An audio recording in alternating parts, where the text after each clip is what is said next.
யார் இந்த கண்ணகி முருகேசன்? அவங்களுக்குள்ள காதல் வளர்ந்தது எப்படி? இவங்க 2 பேரும் ஒரு தனி வீடு எடுத்து வாழ்ந்துகிட்டு இருக்கிறாங்க. கணவன் மனைவியாக. கணவன் மனைவியாக கல்யாணம் பண்ணி செஞ்சுக்கிட்டு, அங்க நண்பர்களோட உதவியோட அவங்க குடும்பமா இருக்கிறாங்க. அவங்கள போய் பிடிச்சிட்டு வராங்க. முருகேசனுடைய சித்தப்பா ஐயாக்கண்ணு. ஐயாசாமி.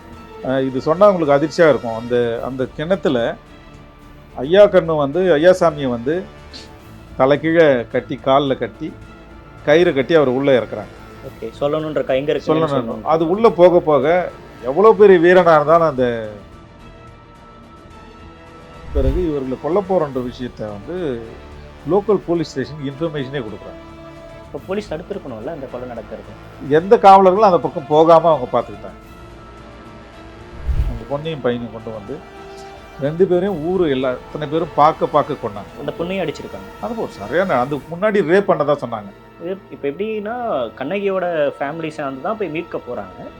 அதே சமூகத்தை சேர்ந்த பெண்ணை எப்படி அவங்க ஏன் ரேப் பண்ணிட்டு, ஏன்னா அவன் வந்து அந்த பொண்ணோட உறவு வச்சிருக்கிறான். அந்த பையனை படுக்க வச்சு விஷத்தை ஊற்றினா அவன் குடிக்கல அப்படின்னு சொல்கிற உடனே கத்தியை எடுத்து அவன் வாயை வெட்டி விஷத்தை ஊற்றின உடனே அவன் வந்து இறக்கலை. குத்துயிரும் குலையுயிருமாக அந்த ரத்தத்தோட ஐபிசியில் இருக்கிற விஷயம் வந்து எதிராக அங்கே செய்கிறாங்கன்னு தெரியுது. எல்லாம் தெரிஞ்சு அவன் அந்த 2 போலீஸ்காரங்களும் எதுக்கு அதை வந்து வேடிக்கை பார்க்குறானுங்க, எதுக்கு அனுமதிச்சானுங்க அப்படின்னா சட்டத்தை விட தனது சாதி மேலுன்னு அவன் நினைக்கிறான்.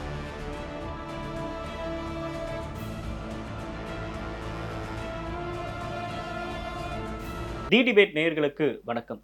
தமிழ்நாட்டை உலுக்கிய கண்ணகி முருகேசனோட ஆணவ கொலையோட பின்னணி என்ன என்பது குறித்து பேசுவதற்காக நம்ம கூட வந்து விடுதலை சிறுத்தைகள் கட்சியோட துணை பொதுச் செயலாளராக இருக்கக்கூடிய கௌதமசன் அவர்கள் நம்மோடு இணைந்திருக்கிறார். அவர்கிட்ட பல்வேறு விஷயங்கள் பேசலாம். பலர் வணக்கம். வணக்கம். தமிழ்நாட்டில் ஆணவ கொலை அப்படின்றது பல இடம் நடந்திருந்தாலும் கூட இந்த கண்ணகி முருகேசன் கேஸ் அப்படின்றது ரொம்ப முக்கியமான ஒன்றா பார்க்கப்படுது. நீங்கள் ஆரம்பத்துலேருந்து இந்த கேஸில் பயணிச்சுட்டு இருக்கீங்க. யார் இந்த கண்ணகி முருகேசன்? அவங்களுக்குள்ள காதல் வளர்ந்தது எப்படி? கண்ணகி முருகேசன் இந்த படுகொலை நடந்த பிறகு ஒரு பெரிய அளவுக்கு வந்து பேசப்படலை. 2 பேர் காதலர்களை கொலை செய்தார்கள் அப்படின்ற விஷயம் மட்டும்தான் பெருசாக இருந்தது. அதெல்லாம் நாங்கள் கேள்விப்பட்டு பெரிய ரியாக்ட் பண்ண முடியல. எங்களுக்கு விவரமெல்லாம் ஒன்றும் தெரியாத ஒரு நேரத்தில் அப்போது ஒரு உண்மை அறிவு குழு அமைக்கிறதுக்கான ஒரு முயற்சி நடந்தது. அந்த குழுவில் வந்து அதை முன்னெடுத்தது அப்போதைக்கு வந்து வழக்கறிஞர் ரத்னம் முன்னெடுத்தார். அதுக்கப்புறம் சிவகாமி ஐஏஎஸ், ஓவியர் சந்துரு, நான், பேராசிரியர் குடியரசன், ஜவஹர் அப்படின்னு சொல்லிட்டு ஒருத்தர் நெய்வேலியில் இருந்தார்.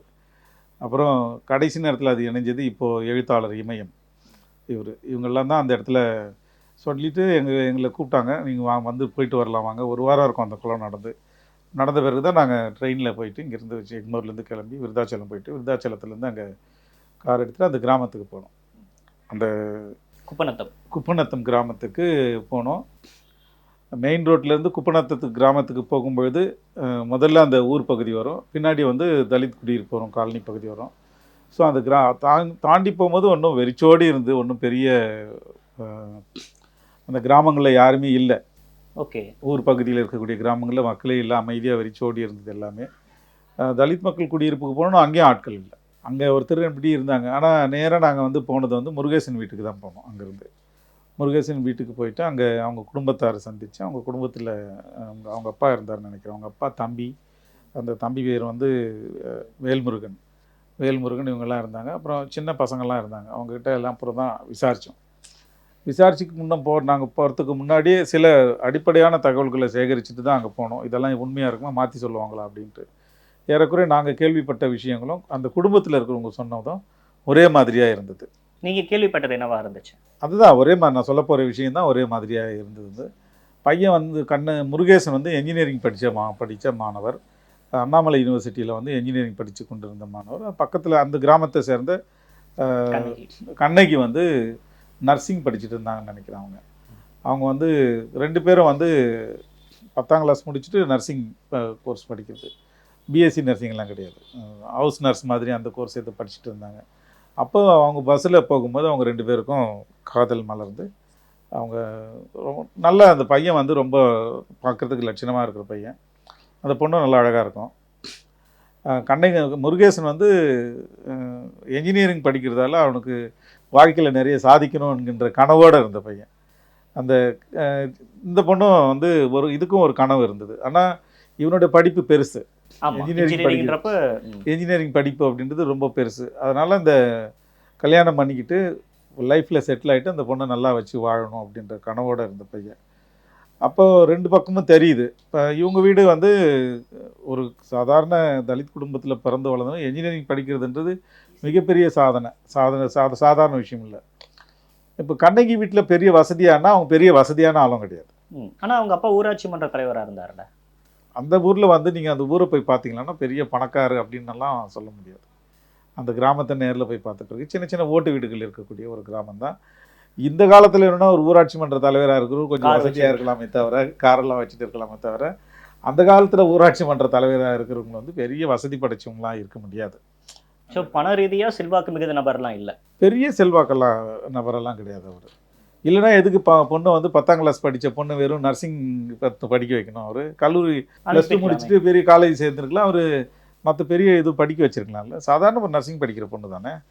ஸோ இப்படி இருந்த சூழல் தான் அந்த இடத்துல அவங்களுக்கு 2 பேருக்கும் மலர்ந்து. ஆனால் திடீர்னு 2 பேரும் ஒரு நாள் காணாமல் போகிறாங்க. என்ன கல்யாணம் பண்ணிக்கிட்டு எங்கேயோ வீட்டை விட்டு போயிட்டாங்க. ஏன்னா அந்த பொண்ணோட குடும்பத்தில் கடுமையான எதிர்ப்பு இருக்குது அந்த பையனை காதலிக்கிறது அப்படின்ட்டு. அதனால் வேற ஒரு பையனை வந்து அவசர அவசரமாக எடுத்து கொண்டு வந்து அந்த பொண்ணுக்கு கல்யாணம் பண்ணி வைக்கலாம் அப்படின்ற ஏற்பாடு நடக்குது. அதனால் வந்து அவங்க 2 பேரும் போயிட்டு இருக்கலாம் அப்படின்னு சொல்லிட்டு விஷயம் வெளியே வந்து எங்கே போனாங்கன்னு தெரியல. அப்போ இந்த பெண்ணுடைய சொந்தக்காரர்கள் அண்ணன், அந்த அண்ணனோட பேர் வந்து மருதுபாண்டி. அப்புறம் அந்த சொந்தக்காரங்கள்லாம் சேர்ந்து தேடுறாங்க, எங்கே இருக்கிறாங்கன்னே தெரியல, எங்கே போனாங்கன்னு தெரியல அவங்களுக்கு. இப்போ அந்த நேரத்தில் தான் முருகேசனுடைய சித்தப்பா ஐயாசாமி வந்து அவருக்கு தெரியும் அப்படின்னு சொல்லிட்டு இவங்க வந்து நினைக்கிறாங்க. முருகேசனோட சித்தப்பா அந்த முருகேசனை வந்து இவங்க வந்து கேப்சர் பண்ணுறாங்க. அந்த கண்ணகியுடைய சொந்தக்கார உறவினர்கள், அதை அண்ணன் உறவினர்கள் நண்பர்கள் இவங்கெல்லாம் சேர்ந்து அந்த சாதியை சேர்ந்தவர்கள் அவரை மட்டும் முதல்ல கேட்ச் பண்ணுறாங்க. அவரை பிடிக்கிறாங்க. பிடிச்சவரை அடிக்கிறாங்க. என்ன பண்ணுறாங்க, அவர் சொல்ல மாட்டார். ஏன்னா எங்கே இருக்கிறாங்கன்னு சொல்லிட்டு அவருக்கு ஒரு தகவல் தெரியும்னு சொல்லிட்டு அவங்க அடித்து பார்க்குறாங்க. ஒன்றும் தகவல் சொல்லலை. அப்போது என்ன பண்ணுறாங்கன்னா அவரை மிரட்டுறதுக்காக நெய்வேலி பக்கத்தில், நெய்வேலி இந்த விருதாச்சலம் இந்த சுற்று வட்டாரத்துலலாம் எங்கே பார்த்தாலும் வந்து ஒரு இப்போ ஆழித்துளை கிணறு இருக்கு இல்லையா, அது போடுவாங்க. அது வந்து ஒரு 1 மீட்டர் டயாவில் இருக்கும், அவ்வளோ பெருசாக அகலத்தில் இருக்கும். சாதாரண தண்ணிக்கான இது கிடையாது. அது ஒரு 300 மீட்டர் இல்லைன்னா 300 அடி வரைக்கும் இருக்கும். அது எதுக்காக போடுவாங்கன்னா நிலக்கரி எங்கே கிடைக்குது அப்படின்னு கண்டுபிடிக்கிறதுக்காக ட்ரில் போட்டுக்கிட்டே போயிட்டு மண்ணெல்லாம் எடுத்துகிட்டு ஒரு கட்டத்தில் நிலக்கரி கிடைச்ச பிறகு அந்த அடியை கரெக்டாக கணக்கு போட்டுட்டு எழுதிடுவாங்க அந்த இடத்துல. இது 300 மீட்டரில் இல்லை 300 அடியில் இங்கே நிலக்கரி இருக்குது அப்படின்னு சொல்லிட்டு ஒரு ஃபென்ஸ் மாதிரி ஏதோ ஒன்று போட்டுட்டு மூடி வச்சுட்டு போயிடுவாங்க. இந்த மாதிரி பல ஆழ்துளை கிணறுகள் வந்து நெய்வேலியை சுற்றி விருதாச்சலத்தில் ஏகப்பட்டது இருக்குது. நிலக்கரியை கண்டுபிடிக்கிறதுக்காக போடப்பட்ட ஆழ்துளை கிணறுகள். இது சொன்னால் உங்களுக்கு அதிர்ச்சியாக இருக்கும். அந்த கிணத்துல ஐயாசாமியை வந்து தலைக்கீழே கட்டி, காலில் கட்டி, கயிறை கட்டி அவர் உள்ளே இறக்குறாங்க தலைக்கீழே. ஓகே, சொல்லணும். அது உள்ளே போக போக எவ்வளோ பெரிய வீரனாக இருந்தாலும் அந்த நடுங்கிடுவாங்க. கயிறை கட் பண்ணி விட்டால் முடிஞ்சு போச்சு. அது வந்து அவன் எந்திரிச்செல்லாம் வர முடியாது. ஏன்னா எவ்வளோ தூரத்தில் தண்ணி வந்து நேராக கீழே போன உடனே அவங்க இறந்து போயிடுவாங்க.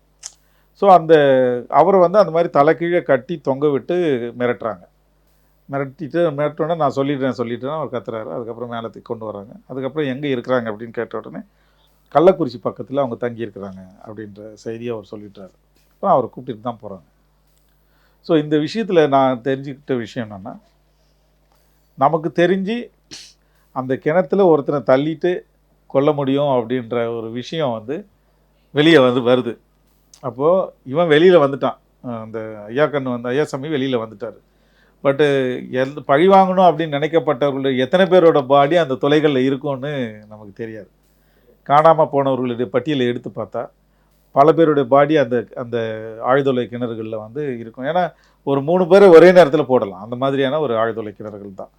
அந்த மாதிரியான ஒரு அது கேட்டோன்னே எங்களுக்கு ரொம்ப அதிர்ச்சியாக இருந்தது. நீங்க அந்த இதை போய் பார்த்தீங்களா? அந்த இடத்துக்கெல்லாம் போனோம் நாங்கள் அந்த பக்கமெல்லாம். அப்போ வந்து போயிட்டு கள்ளக்குறிச்சியில் போயிட்டு இவங்க 2 பேரும் ஒரு தனி வீடு எடுத்து வாழ்ந்துக்கிட்டு இருக்கிறாங்க. கணவன் மனைவியாக? கணவன் மனைவியாக கல்யாணம் பண்ணி செஞ்சுக்கிட்டு அங்கே நண்பர்களோட உதவியோடு அவங்க குடும்பமாக இருக்கிறாங்க. அவங்கள போய் பிடிச்சிட்டு வராங்க. ஓகே. அவங்க பிடிச்சிக்கிட்டு இந்த ஊருக்கு இந்த மூங்கில் துறைக்கு கொண்டு வராங்க. கொண்டு வர நேரத்தில் இரவில் தான் கொண்டு வராங்க. அதுக்கு முன்னாடி இவங்க என்ன பண்ணுறாங்கன்னா, கொண்டு வந்த பிறகு இவர்களை கொல்ல போகிறன்ற விஷயத்தை வந்து லோக்கல் போலீஸ் ஸ்டேஷனுக்கு இன்ஃபர்மேஷனே கொடுக்குறாங்க. இப்போ போலீஸ் தடுத்துருக்கணும்ல இந்த கொலை நடக்கிறது. அது போலீஸ் அந்த இன்ஃபர்மேஷனை வாங்கிட்டு எந்த காவலர்களும் அந்த பக்கம் போகாமல் அவங்க பார்த்துக்கிட்டாங்க. ஆனால் ஒரே ஒரு காவலர் மட்டும் அதில் வந்து தூரத்தில் இருந்து பார்த்ததா அவங்க சொன்னாங்க. ஒருத்தர் மட்டும் தூரத்துலேருந்து எல்லாத்தையும் பார்த்துக்கிட்டு இருந்தார் அப்படின்னு சொல்லிட்டு. பட் இவங்க என்ன பண்ணாங்க, அந்த பொண்ணை கொண்டு வந்து, அந்த பொண்ணையும் பையனையும் கொண்டு வந்து 2 பேரையும் எத்தனை பேரும் பார்க்க கொண்டாங்க. 2 பேரையும் அதில் எப்படி கொன்னுட்டு கொல்றதுன்னா கத்தி வச்சு எல்லாம் அப்படியெல்லாம் பண்ணலை, வாயில் விஷத்தை ஊற்றி தான் கொண்டாங்க. அப்போ வந்து முருகேசனுக்கு அந்த பொண்ணுக்கு வந்து விஷத்தை கொடுத்தாங்க. அது குடிச்சிருச்சு. அது சரியான அடிச்சு வாயெல்லாம் அடித்து அந்த பொண்ணையும் அடிச்சிருக்காங்க. அது சரியான அந்த முன்னாடி ரேப் பண்ணதான் சொன்னாங்க. 2-3 பேர் அந்த பொண்ணு ரேப் பண்ணாங்க. இப்போ எப்படின்னா கண்ணகியோட ஃபேமிலி சேர்ந்து தான் போய் மீட்க போகிறாங்க. அதே சமூகத்தை சேர்ந்த பெண்ணை எப்படி அவங்க அதை தான் அங்கே இருந்து மக்கள் சொன்னது. அந்த பொண்ணை ரேப் பண்ணிவிட்டு, ஏன்னா அவன் வந்து அந்த பொண்ணோட உறவு வச்சுருக்கிறான் அப்படின்ற மாதிரி கடைசி நேரத்தில் நம்மளாவது இருக்கணும் அப்படின்ற மாதிரி அந்த பொண்ணை ரேப் பண்ண வச்சு அந்த பொண்ணை வந்து விஷத்தை எப்படி ஊற்றுனாங்க அப்படின்னா, கட்டையெல்லாம் கொளுத்துறதுக்கான கட்டையெல்லாம் அடுக்கி வச்சுட்டு அது முன்னேற்பாடாக செஞ்சுருக்கு. எல்லாம் முன்னேற்பாடு கூட்டிகிட்டு வந்து இப்படி தான் எரிக்க தான் போகிறோன்றது அவங்களுக்கு தெரியும். ஆமாம், பண்ணியிருக்காங்க. ஆமாம், அதை வந்து கட்டைகள் எல்லாம் அடுக்கி வச்சுட்டு அதுக்கு மேலே அந்த பொண்ணை படுக்க வச்சுட்டு தான் அந்த பொண்ணுக்கு விஷத்தை ஊற்றுறாங்க. விஷத்தை ஊற்றினோடனே அந்த பொண்ணு குடிச்சிட்டு செத்து போகுது அந்த பொண்ணு. இது வந்து சாதி இந்துக்கள் எரிக்கின்ற இடம்.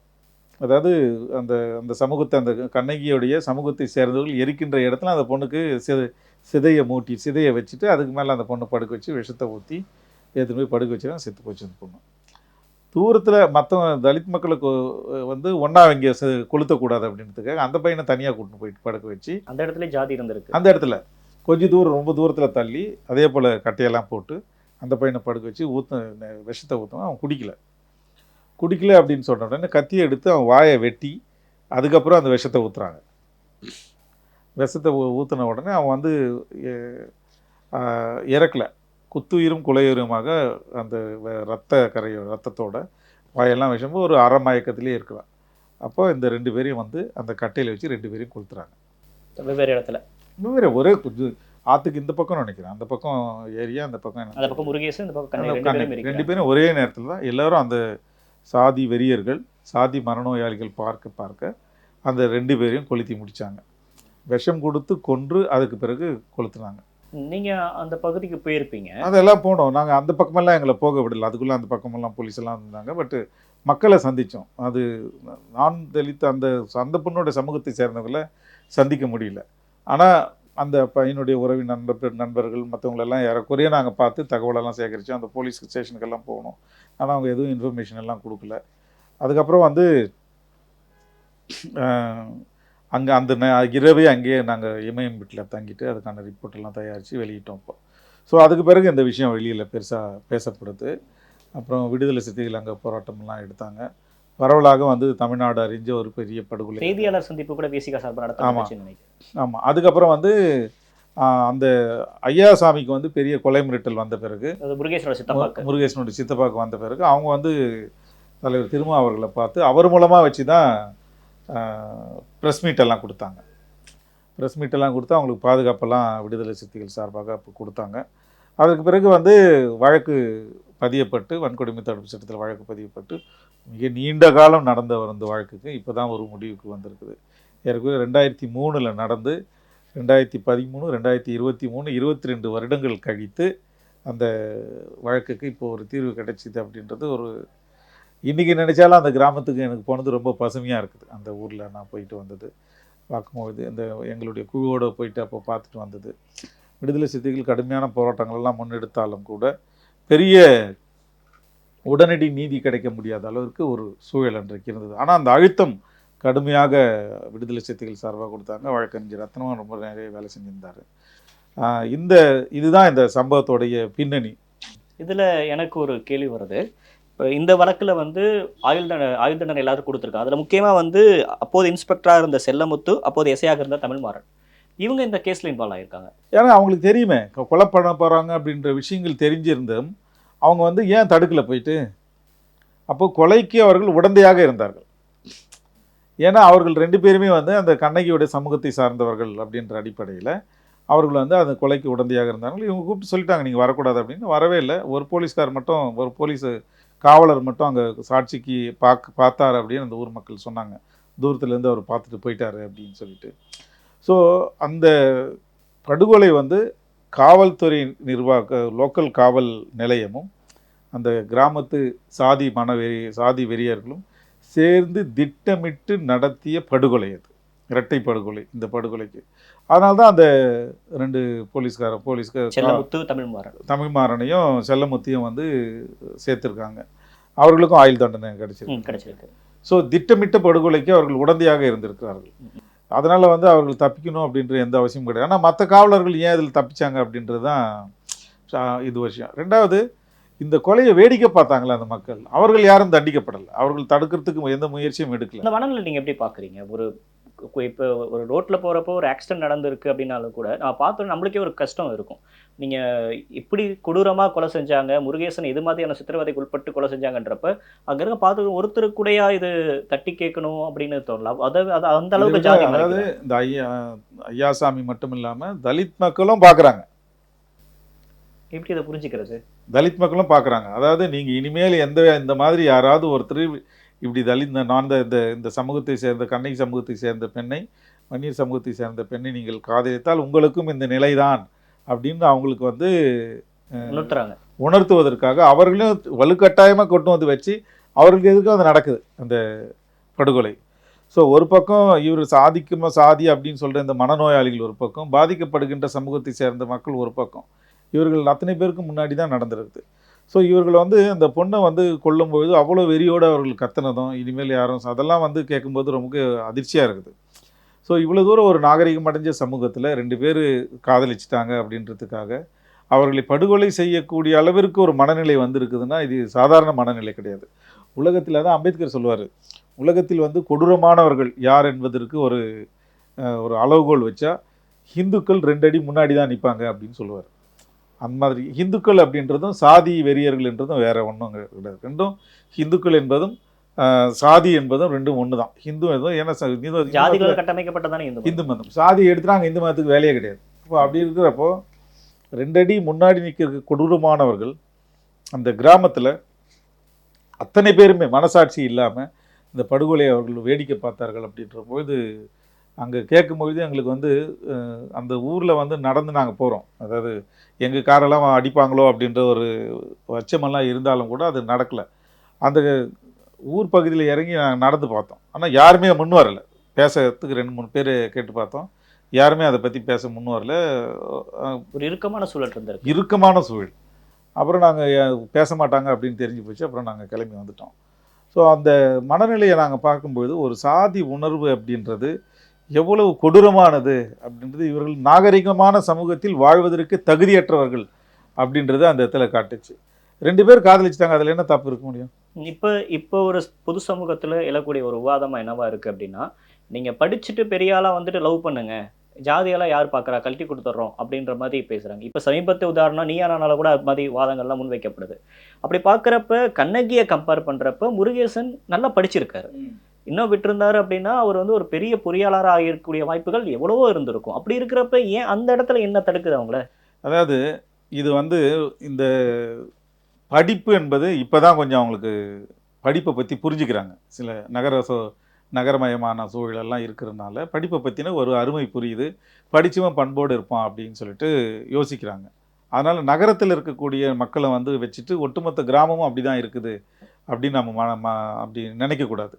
கிராமங்களை பொறுத்தவரையில் அவர்களுக்கு இலவசமாக கிடைக்கின்ற ஒரு பெருமை தான் சாதி உணர்வு. அதில் எந்த உழைப்பும் அவங்களுக்கு தேவையில்லை. நீங்கள் ஒரு டிகிரி வாங்கினோன்னா அட்லீஸ்ட் 3 வருஷம் படிக்கணும். அப்புறம் தான் உங்கள் பேருக்கு பின்னாடி நீங்கள் டிகிரியை போட்டுக்க முடியும். ஒரு இன்ஜினியரிங் படிக்கணும்னா அட்லீஸ்ட் 4 வருஷம் படிக்கணும். மெடிக்கல் படிக்கணும்னா அட்லீஸ்ட் 3 வருஷம் படிக்கணும். இப்போ ஒரு ஒரு பிஎல் படிக்கிறீங்க அப்படின்னா அட்லீஸ்ட் நீங்கள் வந்து 3+3 அப்படின்னு சொல்லிட்டு 6 வருஷம் படிக்கணும். ஸோ படிப்புக்கு இவ்வளோ செலவு பண்ணணும், இவ்வளோ வயசை நீங்கள் செலவு பண்ணணும், பணத்தை செலவு பண்ணணும், உழைக்கணும், இவ்வளோ இருக்குது. படிச்சுட்ட பிறகு தான் இவன் தன்னை வந்து படித்தவன் அப்படின்னு சொல்லிட்டு எனக்கு கொஞ்சம் உலகம் தெரியும் அப்படின்னு தன்னை பேருக்கு பின்னாடி அந்த படிப்பை போட்டுக்கின்ற ஒரு வாய்ப்பே கிடைக்குது.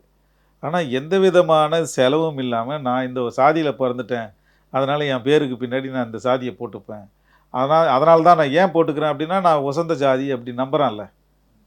இந்த மனநிலை எவ்வளோ ஒரு அற்புதமான ஒரு மனநிலை. எந்த உழைப்பும் இல்லாமல் ஓசி பெருமை இல்லை. அப்போது ஓசி பெருமைக்கு இலவசமாக கிடைக்கின்ற இந்த பெருமைக்கு அலைகின்ற இந்த கூட்டம் தான் இந்த சாதி வெறி பிடிச்ச கூட்டம். அப்போது இன்றைக்கி வந்து இதெல்லாம் ஒட்டுமொத்தமாக மாறிடுச்சு அப்படின்னலாம் நான் நம்பலை. கொஞ்சம் மாற்றம் வந்திருக்குது. நகரப்பகுதிகளை ஒட்டிய மாற்றம் வந்திருக்குது. கிராமங்களில் எப்படி இருக்குதுன்னு போய் பார்த்தா நமக்கே இப்போ பல இடங்களில் அதிர்ச்சியாக இருக்குது. கிராமத்தில் இருக்கக்கூடியவர்கள் வந்து பெரும்பாலும் படிக்காதவர்களாக இருக்கிறாங்க. ட்ராப் அவுட்ஸ் எக்கச்சக்கமாக இருக்கிறாங்க. நீங்கள் நல்லா எடுத்து பார்த்தீங்கன்னா சாதி சங்கங்களை நடத்துபவர்கள் எல்லாம் குறைந்த படிப்பாளிகளாக தான் இருப்பாங்க. 10ஆம் கிளாஸ் ஃபெயிலாக இருப்பான், +2 தாண்டி இருக்க மாட்டான். காலேஜ் சேர்ந்துருந்தால் காலேஜில் ரொம்ப அரட்டை அடிச்சுட்டு காலேஜ் பக்கமே போகாமல் கட்டடிச்சு சுற்றிட்டு திடீர்னு வந்து அந்த கெத்தையை வச்சுக்கிட்டு தன்னை சாதி சங்க தலைவராக அவன் காட்டிக்கிட்டு இருப்பான். அப்படி ஒருத்தர் வந்து எனக்கு தெரிஞ்ச ஒருத்தர் அப்படி மாறி இருக்கார், ஒரு பெரிய தலைவராக, சாதி சங்க தலைவராக, என்னுடைய காலேஜ் மேட். ஸோ அந்த மாதிரி நான் சொன்னேன் காலேஜானா அவன் பாட்டு மட்டும் பாடிக்கிட்டே இருப்பான் ஒரு காலத்தில், வேறு அரட்டை வச்சுக்கிட்டு இப்போ டிகிரி பாஸ் பண்ணானா என்னன்னு தெரியல, ஆனால் ஒரு தலைவராக மாறி இருக்கான். இன்றைக்கி அவன் பின்னாடி ஒரு கூட்டம் இருக்குது, சாதி பிடிச்சி வெறியோடு அலைகின்ற கூட்டம், சாதி பேரை பின்னாடி போட்டுக்கிட்டு அலைகின்ற கூட்டம். அப்போது படித்து பண்பட்ட பிறகு உங்களுக்கு வந்து ஒரு நாகரிகமான உலகத்தை நீங்கள் பார்க்க முடியும். இப்போ கிராமம் என்பது அவர்களுடைய எல்லையை தாண்டி அந்த கிராமம் தான் அவர்களுக்கு உலகம். அதுக்கப்புறம் என்ன இருக்குதுன்றது கூட அவங்களுக்கு தெரியாது. திசை எந்த பக்கம் இருக்குதுன்னு தெரியாது, உலகம் எப்படி இருக்குதுன்றதும் தெரியாது, ஒரு டெக்னாலஜி எப்படி வளர்ந்துருக்குதுன்னு தெரியும், எதுவுமே தெரியாது அவர்களுக்கு. இதெல்லாம் பார்க்கும்போது இந்த கிராமத்துக்குள்ளே அவனை தன்னை வந்து ஒரு சுப்பீரியராக ஃபீல் பண்ணிக்கிறதுக்கு, நான் வந்து இவன் வந்து பக்கத்து வீட்டுக்காரன் வந்து ஒரு கொஞ்சம் வசதியாக இருக்கிறான், ஆனால் எனக்கு வசதி கம்மியாக இருக்குது, அப்போ நான் என்ன பண்ணுறது, எனக்கு ஜாதி இருக்குதுல்ல, இதை வச்சு நான் பெருமைப்பட்டுக்கிறேன் அப்படின்னு சொல்லக்கூடிய ஒரு மனநிலை தான் இன்றைக்கி அதிகமாகிட்டே இருக்குது. படிப்பறிவற்றவர்களின் கூட்டமாக இன்றைக்கி சாதி வெறிகளின் கூட்டம் மாறி இருக்குது அது. ஸோ அந்த அடிப்படையில் இந்த கண்ணகி முருகேசன் கொலையில் வந்து வேடிக்கை பார்த்தவர்கள் எல்லாரும் பெரும்பாலும் படிப்பறிவு இல்லாதவர்கள் அல்லது குறைவான படிப்பறிவு இருக்கிறவங்க. அப்போ இப்போ இன்றைக்கி வந்து இந்த சாதி உணர்வு வந்து ஒட்டுமொத்தமாக மாறி எப்படி இதெல்லாம் வெளியில் வரப்போகுது அப்படின்னா சென்சிடைஸ் பண்ண வேண்டிய தேவை இருக்குது. இந்த சாதியால் உங்களுக்கு என்ன, ஒரு தம்பி ஒருத்தன் கேட்குறான், எங்கள் டாக்டருக்கு ஊசி போட தெரியும், அம்பேத்கருக்கு ஊசி போட தெரியுமான்னு கேட்குறான். இப்போ அது பார்க்கும்பொழுது நமக்கு எவ்வளோ வந்து பரிதாபமாக இருக்குது. இது கூடயாடா புரியல உனக்கு அப்படின்ற. அப்போது இதை வந்து ஒரு வீடியோவாக போடுறான். அவன் வந்து அவனுடைய அறியாமையை பெருமையாக சொல்கிறான். அவனுக்கு வந்து அம்பேத்கர் படித்த டாக்டர் படிப்புக்கும் இந்த டாக்டர் படித்த படிப்புக்கும் வித்தியாசமே தெரியாத அளவிற்கு டாக்டர்னாலே ஊசி போடுற ஆள் அப்படின்னு நினைக்கக்கூடிய அளவிற்கு கிராமங்களில் இருக்கக்கூடிய இளைஞர்களின் மனநிலை இருக்குது. அப்படின்னா அவர்கள் எந்த அளவிற்கு படிப்பில் பின்தங்கி இருப்பாங்க. இப்போ தமிழ்நாட்டில் நிறையா ஆணவ கொலைகள், இப்போ கௌசல்யா சங்கர்லேருந்து நிறையா இது வந்து நம்ம பார்த்துருப்போம். இதிலிருந்து இந்த முருகேசன் கண்ணகி அந்த ஆணவ கொலை என்ன தமிழ்நாட்டில் என்ன தாக்கத்தை ஏற்படுத்துச்சுன்னு நினைக்கிறீங்க? அதாவது ஆணவ கொலைகள் நடக்கிறதுல வந்து தமிழ்நாடு இன்னைக்கு முன்னணியில் இருக்குது. அதில் வந்து எந்த விதமான மாற்று கருத்தும் கிடையாது. மற்ற மாநிலங்களை பொறுத்தல மாணவ கொலை நடக்குதா நடக்கலையா அப்படின்றத பற்றி கேள்வியை தாண்டி அங்கே பதிவாகலை. இங்கே பதிவாகுது. அங்கே வந்து போலீஸ் ஸ்டேஷனுக்கே போக முடியாது. இப்போ உத்தரப்பிரதேசத்தில் ஏகப்பட்ட ஆணைகளோட கொலைகள் நடக்கலாம், அது பதிவாகாமல் இருக்கலாம். ஆனால் பதிவாகின்ற புள்ளி விவரங்களின்படி தமிழ்நாட்டில் அதிகமான ஆணவ கொலைகள் நடக்கிறதா நமக்கு தெரிய வருது. அப்போது அரசாங்கத்தின் ரெக்கார்ட் படி ஆவணங்களின்படியே வந்து அதிகமான ஆணவ கொலைகள் நடக்குது அப்படின்னா இந்த அரசாங்கம் வீழ்ச்சிக்கணும். இதுக்கு ஒரு மெஷர்மெண்ட்டு எடுக்கணும், ஒரு பாதுகாப்பு நடவடிக்கைகள் எடுக்கணும். ஏன் பாதுகாப்பு நடவடிக்கைகள்னால் நீ சட்டத்தை வந்து உங்களுக்கு இப்போ பிசிஆர்ஸ் ஆக்ட் இருக்குது, பிஏ ஆக்ட் இருக்குது, அப்புறம் ஐபிசி இருக்குது, இதுலேயே நீங்கள் வந்து தீர்வு பண்ணிடலாம் அப்படின்னு சொல்கிறாங்க. அது ஆணவ கொலைக்கு தனி சட்டம் வேணாம் அப்படின்றாங்க. ஆமாம், இப்போ வந்து ஒரு சட்டத்தை வந்து இவங்க எப்படி அரசாங்கம் எப்படி புரிஞ்சுதுன்னா நாங்கள் சட்டத்தை போட்டுருல, ஐபிசியில் எல்லாமே இருக்குதுல்ல, சட்டம் வந்து கொலை பண்ணிட்டா தண்டனை கொடுக்குறோம் அவனுக்கு. இப்போ இத்தனை பேருக்கு வந்து ஆயுள் தண்டனை கொடுத்துருக்குறாங்க, சரியாக தானே போச்சு. ஆனால் ஒரு சட்டத்தினுடைய நோக்கம் என்னென்னா, சட்டத்தினுடைய நோக்கம், சட்டத்தை உருவாக்குறதே எதுக்குன்னா தண்டனை கொடுக்கறதுக்காக இல்லை. அந்த சட்டம் குற்றம் நடந்துட்ட பிறகு தண்டனை கொடுக்குறீங்க. குற்றம் தடுப்பதற்காகவா? ஒரு குற்றவியல் சட்டத்தின் நோக்கமே அடிப்படை என்னன்னா குற்றத்தை தடுப்பதற்காகத்தான், குற்றம் எழாமல் தடுப்பதற்காக தான். இவனுக்கு கடுமையான தண்டனை கொடுப்பதன் மூலமாக அங்கே வந்து இன்னொரு குற்றம் நடக்காத அளவிற்கு ஒரு இண்டிகேஷன் கொடுக்குது ஒரு சட்டம். அப்போ இது மட்டுமே போதுமானா அது மட்டுமே போதாது சட்டம். ஏன்னா ஜனங்களுக்கு வந்து இந்த ஒரு கொலை பண்ணால் நமக்கும் ஜெயிலுக்கு போயிடுவோம் அப்படின்னு தெரியும். தெரிஞ்சே ஏன் கொலை பண்ணுறான்? அப்போது இது உளவியல் ரீதியான ஒரு பிரச்சனை இருக்குது. இந்த பிரச்சனையை தான் நம்ம அட்ரஸ் பண்ண சொல்கிறோம். இப்போ ஆணவ கொலைகள் தடுப்பு சட்டத்தை கொண்டு வரணும் அப்படின்னு சொல்லிட்டு தலைவர் திருமாவர்கள் தொடர்ந்து சொல்லிக்கிட்டே இருக்கிறாரு. நாங்கள் எல்லாம் பேசிக்கிட்டே இருக்கிறோம். கம்யூனிஸ்ட் கட்சிகள் கேட்குறாங்க. இது கவர்மெண்ட் வந்து ஒரு சீரியஸான விஷயமாவே எடுத்துக்க மாட்டாங்க. ஏன் எடுத்துக்க மாட்டாங்கன்னா, ஏற்கனவே இந்த சட்டம் இருக்குது, பிசிஆர் ஆக்ட் இருக்குது, பி ஆக்ட், ஐபிசி இருக்குது அப்படின்னு அவங்க சொல்லி தப்பிச்சிக்கலாம். இப்போது ப்ரிவென்ஷன் ஆஃப் அட்ராசிட்டி ஆக்ட், அதுக்கப்புறம் பிசிஆர் ஆக்ட் அப்படின்னு மாறுது. இந்த சட்டம் உருவாக்குறதுக்கு ஒரு அடிப்படை இருக்குது. அந்த அடிப்படை என்னென்னா, அரசமைப்பு சட்டத்தில் தீண்டாமை ஒழிக்கப்பட்டு விட்டது, தீண்டாமையை கடைபிடிப்பது குற்றம் அப்படின்னு சொல்லிட்டு அறிவிச்சிட்டாங்க. அந்த விஷயத்தை நடைமுறைப்படுத்துவதற்கு தான் பி ஆக்ட் கொண்டு வராங்க, பிசிஆர் ஆக்ட் கொண்டு வராங்க. இப்போ நீங்கள் வந்து வன்கொடுமை வன்கொடுமையை இந்த ஆணவ கொலைகளை தடுப்போம் அப்படின்றது பாலிசி லெவலில் நீங்கள் முதல்ல ஏற்றுக்கணும், அரசாங்கம் ஏற்றுக்கணும். அப்படி ஏற்றுக்கிட்டால் தான் உங்களுக்கு ஆல்டர்னேட்டிவ் என்னன்னு யோசிக்க முடியும். நீங்கள் சட்டத்தை காட்டிகிட்டே அதை வந்து நிறுத்திட முடியாது. அப்போது ஒரு சட்டத்தை வந்து சென்சிட்டைஸ் பண்ணணும், மக்களுக்கு வந்து அதை பற்றின விழிப்புணர்வு உருவாக்கணும். நீ செய்து தப்பு அப்படின்னா ஜனங்களுக்கு போதிக்கணும். இப்போ 2003 அந்த காலகட்டத்திலலாம் வந்து அரசாங்கத்துக்கிட்ட ஒரு திட்டம் இருந்தது. காவல்துறையில் இந்த மாதிரி குற்றங்கள் எல்லாம் தடுப்பதற்கு வன்கொடுமை தடுப்பு சட்டத்தை பற்றின ஒரு விழிப்புணர்வு காவல்துறைக்கே உருவாக்குனாங்க. அதுக்கு வந்து சென்சிட்டைசேஷன் ப்ரோக்ராம் பேர். அதில் நானே காவலர்களுக்கெல்லாம் போய் வகுப்பு எடுத்திருக்கிறேன். அந்த சட்டத்தை பற்றியும் சமூகத்தில் இருக்கக்கூடிய சாதிய முரண்பாடுகளை பற்றியும் வகுப்பு எடுத்திருக்கேன். வேலூரில் எடுத்திருக்கேன், தஞ்சாவூரில் எடுத்திருக்கேன், 2-4 மாவட்டத்தில் போய் நான் அவங்களுக்கு எடுத்திருக்கிறேன். உயர் அதிகாரிகளுக்கு அவங்களுக்கு தெரியுமா அப்படின்னா, அவங்க படிச்சுட்டு வந்திருப்பாங்க, பிசிஆர் ஆக்டையும் ஐபிஎஸ்சியும் படிச்சுட்டு வந்திருப்பாங்க. ஏன் சென்சிடைஸ் பண்ண வேண்டியது இருக்குது, அவங்களுக்கு ஏன் தூண்டி விட வேண்டியிருக்குன்னா, இவன் வந்து ட்ரைனிங் எடுக்கிற வரைக்கும் அந்த அதிகாரிகள் வந்து ஒரு போலீஸ் அதிகாரியாக இருப்பாங்க. கிரவுண்டில் இருந்து இறங்கி வேலை செய்யும் போது சாதிய உணர்வாளோடு தான் அவங்க வேலை செய்வாங்க. இப்போ இந்த கண்ணகி முருகேசன் கேஸ்லையுமே தமிழ்குமாரன் ஆகட்டும், அதுக்கப்புறம் அந்த இன்ஸ்பெக்டர் சிலமுத்து ஆகட்டும், இவங்களே இதில் உறுதுணையாக இருக்கிறாங்க. அப்படின்றப்ப இங்கே சிஸ்டத்துலேயே பிரச்சனை இருக்கா? சிஸ்டத்துலேயே பிரச்சனை இருக்குது. அதை தான் நாங்கள் சொல்கிறோம். இப்போ இது வந்து அவங்க நினச்சா வந்து தடுத்திருக்க முடியல. அவங்களுக்கு ஐபிசியில் இருக்கிற விஷயம் வந்து எதிராக அங்கே செய்கிறாங்கன்னு தெரியுது. பி ஆக்டில் தடுக்கப்பட்ட விஷயம் அங்கே படுகொலையாக நடக்கப்படும் எல்லாம் தெரிஞ்சு அவன் அந்த 2 போலீஸ்காரங்களும் எதுக்கு அதை வந்து வேடிக்கை பார்க்குறானுங்க, எதுக்கு அனுமதிச்சானுங்க அப்படின்னா, சட்டத்தை விட தனது சாதி மேலுன்னு அவன் நினைக்கிறான். அப்போது ஒரு காவல் அதிகாரி, நமக்கு தெரிஞ்ச 2 எக்ஸாம்பிள், இந்த 2 பேர், ஆயிரக்கணக்கான பேர் இருக்காங்களா. அப்போ கிராமங்களில் வந்து ஒடுக்கப்பட்ட மக்கள் வந்து நலிந்த மக்கள் எப்படி வந்து பாதிக்கப்படுவாங்க இப்போ. அப்போ இதுக்கு அவர்களுக்கு சென்சிடைஸ் பண்ணணும். அரசாங்கத்துக்கிட்ட சம்பளம் வாங்கிக்கிட்டு மக்களுக்கு எதிராக வேலை செய்யக்கூடிய காவல் அதிகாரிகளுக்கும் அரசு அதிகாரிகளுக்கும் இதை பற்றின உணர்த்துவதற்கு அவர்களுக்கு பயிற்சிகள் தேவைப்படுது. இந்த பயிற்சி கொடுக்கறதுக்கு அரசாங்கம் இந்த 20 வருஷமாக எதுவும் செய்யலை. எல்லாம் நாங்கள் வந்து மேடையிலே பேசிடுறோம், பாலிசி லெவலில் நாங்கள் சொல்லிட்டு போய்ட்றோம், சட்டமன்றத்தில் பேசுகிறோம்ன்றதெல்லாம் இல்லை. அவர்களுக்கு கூப்பிட்டு வச்சு பேசணும், அவர்களுக்கு சொல்லிக் கொடுக்கணும். இந்த இத்தனை ஆண்டு, கிட்டத்தட்ட 22 ஆண்டு காலம் வந்து நம்ம செய்திகளில் அப்பப்போ படித்ததாகட்டும், முருகேசனோட தந்தைக்கும் சரி, அவங்களோட தம்பி வேல்முருகன் எல்லாருக்கும் வந்து ஒரு அழுத்தம் கொடுக்கப்பட்டுச்சு, கேஸ் அதை வாபஸ் வாங்கிக்கோங்க அப்படின்னு. ஈவன் அது விசிகாவோட தலைவராக கூடிய திருமாவளவன் அவர்களே பேசினார் அப்படின்ற மாதிரியும் விமர்சனங்கள்லாம் வந்துச்சு இல்லையா? அவர்கிட்ட பேசினாதா சில ஆடியோலாம் வந்தது, நாங்கள்லாம் கேட்டோம். அதெல்லாம் அந்த ஐயாசாமிக்கு வந்து அவ்வளோ பெரிய நெருக்கடி கொடுத்தாங்க அந்த இடத்துல. அவர் வந்து ஆஸ்திரேலியெல்லாம் மாறினார். அப்புறம் வந்து எங்கள் கட்சிக்காரர்களுக்கு விடுதலை சிறுத்தைகளை சேர்ந்தவர்களே சில பேர் வந்து மாற்றி பேசினாங்க அப்படின்னு எல்லாம் வந்தது. இதெல்லாம் சொல்லப்பட்ட விஷயங்கள். ஆனால் விடுதலை சிறுத்தைகள் பொறுத்தவரையில் இந்த வழக்கில் அவர்கள், இந்த குற்றவாளிகள் தண்டிக்கப்பட வேண்டும் என்பதில் ரொம்ப உறுதியாக இருந்தாங்க. ஏன்னா இந்த வழக்கை டைல்யூட் பண்ணுறதுக்கு லோக்கல் போலீஸ் ஸ்டேஷன் பண்ண விஷயங்கள் எல்லாம் சாதாரண விஷயங்கள் கிடையாது. அந்த அளவிற்கு அவர்கள் கேஸை வந்து டைல்யூட் பண்ணுறது, அவர்களே போய் சாட்சிகளை மிரட்டுறது, சாட்சிகளை மிரட்டி நீ உள்ள ஸ்டேஷனில் கூண்டில் ஏறி மாற்றி சொல்லுங்கள் எப்படின்னாலும் அவர்களுக்கு பணத்தை கொடுத்து பேரம் பேசுது, இதெல்லாம் நடந்தது, நடக்காமலாம் இல்லை. நீங்கள் யோசிச்சு பாருங்கள். இப்போ ஒருத்தர் அந்த கிராமமே சேர்ந்து செய்த படுகொலையை ஒருத்தர் எதிர்த்து சாட்சி சொல்லுவார், திருப்பி அவர் அந்த கிராமத்தில் போய் வாழணும். முடியாது. எப்படி வாழ முடியும்? அப்போது அவருடைய உயிருக்கு என்ன உத்தரவாதம் இருக்குது? ஏன்னா இது யார் சேர்ந்து செய்கிறாங்க? அவருக்கு பாதுகாப்பு கொடுக்கணும்னா காவல்துறை தான் பாதுகாப்பு கொடுக்கணும்.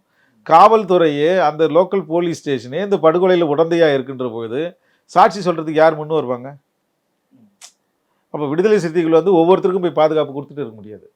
ஏன்னா நமக்கு எங்ககிட்ட அந்த இன்ஃப்ராஸ்ட்ரக்சர் கிடையாது. நாங்களும் போராட்டத்தில் இருக்கிறோம். அப்போ பாதிக்கப்படுற மக்களை வந்து கொலை நடந்துட்ட பிறகு திருப்பி இன்னொரு கொலை நடக்க முடியாமல் தான் அங்கே இருக்க முடியுமே தவிர, பாதுகாக்க முடியுமே தவிர, ஒவ்வொருத்தர்கிட்டும் போயிட்டு துப்பாக்கி வச்சுன்னு இருக்கிற அளவுக்கு எங்களுக்கு என்ன சக்தி இருக்குது? அப்போது காவல்துறையும் அந்த சாதி வீரர்களும் சேர்ந்து நடத்தின இந்த படுகொலைக்கு பொறுப்பேற்க வேண்டியது அரசு. அதை வந்து வழக்கு விசாரணை வந்து ஒழுங்காக நடத்துறது ஒரு பக்கம் இருக்கட்டும், அங்கே பாதிக்கப்படுகின்ற மக்களுக்கு பாதுகாப்பு கொடுத்துருக்கணும். விட்னஸுங்களுக்கு வந்து சாட்சி சொல்ல வரவங்களுக்கு உரிய பாதுகாப்பு இருக்கணும். அதெல்லாம் பெரிய பிரச்சனையாக இருந்தது. அப்போ இதெல்லாம் மறைக்கிறதுக்கு பலவிதமான முயற்சிகள் மேற்கொண்டாங்க, பிரச்சாரங்கள் நடந்தது. விடுதலை சிறுத்தைகளே வந்து இதுக்கு வந்து ஈல்டு ஆகிட்டாங்க, இவங்களை வந்து கைவிட்டுட்டாங்க அப்படின்னு எல்லாம் நடந்தது.